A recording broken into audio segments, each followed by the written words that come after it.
গত শুক্রবারে আমাদের মালয়েশিয়ান প্রবাসী একজন ভাই, নাম হচ্ছে সোহেল রানা, তিনি তার স্ত্রীকে ভিডিও কলে রেখে গলায় ফাঁসি দিয়ে মারা গেছে মালয়েশিয়া কুয়ালালামপুরের একটা ভাড়া বাসাতে।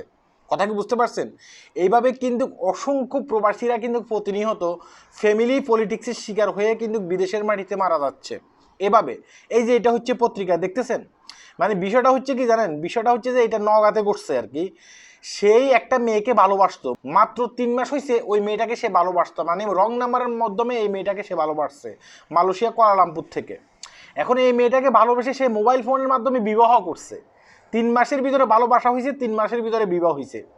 এখন এই মেয়েটা বিবাহ হবার পরে তার কাছ থেকে বিভিন্ন ইস্যু দেখিয়ে তার কাছ থেকে মোটা অঙ্কের টাকা নিয়ে গেছে, প্রায় 5 থেকে 7 লক্ষ টাকা নিয়ে গেছে। এই যে লাস্টে যে কোরবানি আসছে না, এই কোরবানিদের কথা বলে তার কাছ থেকে 1 লক্ষ টাকা নিয়ে আসছে। 1 লক্ষ টাকা নিয়ে যাওয়ার পরেও সে কিন্তু টাকা দাবি করতেছে ওই যে প্রবাসী ভাইয়ের কাছ থেকে, বলতেছে যে আমি তোমার স্ত্রী, তুমি আমাকে টাকা দিতে বাধ্য, কারণ তোমার সাথে আমার বিবাহ হয়েছে। এখন একজনের সাথে অন্যজনের দেখাও হয়নি, অথচ মোবাইল ফোনের মাধ্যমে বিবাহ হয়ে সে নিজেকে স্ত্রী দাবি করতেছে।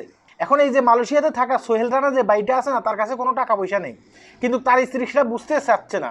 এই কারণে স্ত্রীকে ভিডিও কলে রেখে সে কিন্তু ফাঁসি দিয়ে ফেলছে। অর্থাৎ মালয়েশিয়া কুয়ালালামপুরে গত শুক্রবারে সে মারা গেছে। কথা কি বুঝতে পারছেন? এভাবে পলিটিক্সের শিকার হচ্ছে আমাদের বাংলাদেশি অনেক প্রবাসী ভাইয়েরা, যারা দেখা গেছে কি এই পলিটিক্সের শিকার হয়ে বিদেশের মাটিতে মৃত্যুবরণ করে। এই যে মহিলার সাথে পরিচয় হয়েছে, যে মহিলার সাথে বিবাহ হয়েছে, পরে ঘটনার সূত্রে জানা গেছে যে, মানে বাংলাদেশের পত্রিকাতে আসছে যে এই মহিলার তার আগেও কিন্তু এক বিবাহ হয়েছে, যার সাথে বিবাহ হয়েছে সেও কিন্তু একজন প্রবাসী।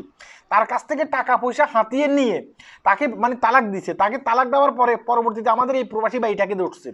অর্থাৎ বাংলাদেশে এক ধরনের চক্র আছে, যে চক্রগুলো শুধুমাত্র প্রবাসীদেরকে টার্গেট করে, প্রবাসীদেরকে টার্গেট করে তাদেরকে আবেগীয় কথা বলে, তাদেরকে আবেগীয় কথা বলে বিবাহর প্রলোভন দেখায়, এবং কি অনেক ক্ষেত্রে মোবাইল ফোনের মাধ্যমে বিবাহ করে তাদের কাছ থেকে মোটা অঙ্কের টাকা দাবি করে। আমি এরকম অনেক মানুষকে জানি যাদের সাথে ওই মেয়ের সাথে কোনো দেখাই হয়নি। যখন রাতের 1টা বাজে 12টা বাজে হয়তো বা কোনো কারণবশত আমরা বের হই রুম থেকে, তখন দেখি যে সে চুপি চুপি কথা বলতেছে।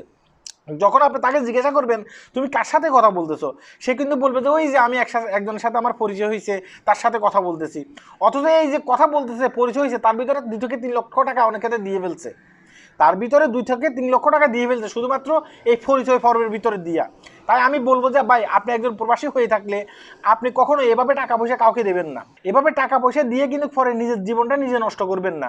আপনি এখানে কষ্ট করে টাকা ইনকাম করেন, মাথার গাম ফাঁয়ে ফেলেন, একজন মানুষকে চিনেন না, জানেন না, মোবাইল ফোনের মাধ্যমে তাকে বিবাহ করে ফেলছেন, তাকে বিবাহ করে ফেলে তাকে লক্ষ লক্ষ টাকা দিয়ে ফেলছেন। সেই টাকাটা কোথায় রাখতেছে, কি করতেছে আপনি নিজেও জানেন না। অথচ দেখা গেছে কি সেই মহিলাটা শুধুমাত্র আপনার সাথে প্রতারণা করতেছে না, এরকম অসংখ্য প্রবাসীর সাথে প্রতারণা করছে। প্রতারণা করে সে কিন্তু টাকা হাতিয়ে নিচ্ছে। যেমন এই মহিলাটা প্রতারণা করে এই প্রবাসী ভাইয়ের কাছ থেকে টাকা হাতিয়ে নিছে, তার আগেও কিন্তু একজনের সাথে প্রতারণা করে লক্ষ লক্ষ টাকা নিয়ে আসছে। আমাদের পত্রিকা কিন্তু এটাই বলতেছে, বাংলাদেশের পত্রিকার কথা বলতেছি আর কি, এটাই বলতেছে। তাই বিদেশ থেকে এভাবে রং নম্বর ফেম করবেন না, রং নম্বর ফেম করে কাউকে টাকা পয়সা দেবেন না। আজকে এই লোকটা যে তার ওয়াইফকে মোবাইল ফোনের মাধ্যমে রেখে ভিডিও কলে মারা গেছে, সে তার ওয়াইফের হাত ধরেও একবার দেখতে পাইল না, তার ওয়াইফকে সরাসরি কাছেও একবার পায়নি।